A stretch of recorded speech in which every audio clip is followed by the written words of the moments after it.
ፓርት 2 ይዘን መተናል። ፓርቷን ያላያችሁ ካላችሁ ሄዳችሁ ይሉ ወደ ቪዲዮ። ቆይ ግን ትልቅ ወንድ ገርዘሽ ታውቂያለሽ? አዎ አውቃለሁ። እኔንም ያህል የሚበልጡ። ኧረ ምን እየሰሩ ነው? ይሄን ነገር መቼም እንደዚህ እንደቆመ አትገሰግሽም? እሷም ስቃለች። ጌታ ፀሐይ የመሰልሽ ሴት ነክተሽው እንኳን ማደንዘዣ አይደለም ሞቼ ቢሆን አይቆምም ብለሽ። ኧረ ይቆማል፣ ኧረ ይቆማል። ሲጀምር እሷ እዛ ቦታ ምን ትሰራለች? ምንድን ነው ሲስተር? ወንድ ጠፍቶ ነው ወይንስ ምን አስባ ነው? አሮቲ ይዘጋጅልኝ። ማረፊያን ደግሞ ታሳያለች። ደግሞ ችኮች ናቸው እንዳለ። ያችኛዋም ሴት ነች። ይሄም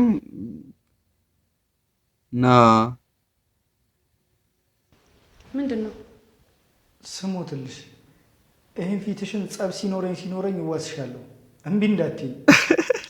አቶ ሲሳይ የሚመለከት ጉዳይ ላይ ትኩረት እናድርግ። ኮስተር ብላ ማለት ነው። እንደድኩሽ እንኳን ፈገግ ብለሽ ነው የምታወሪው። ምክንያቱም ደሞዝሽ የምከፍልሽ ነኝ። አሁንማ ለማናደድ እየሞከረ ነው። የሚገጥምሽ በትህትና ታናግረኛለሽ። ረዳቶችሽ ወደውሽ እንጂ ደሞዝ ስለምትከፍያቸው ፈርተው እንዲያስተናግዱሽ አታርጊ እባክህ። ኧረ ለሃሽ ፓርት 3 ያለ ዳይ እሱ ቪዲዮ ከታች አስቀምጥላችኋለሁ። ከፈለጋችሁ ላይክ ደግሞ ማድረጋችሁን አትርሱ። ኮሜንት ላይ ፓርት 3 በሉ።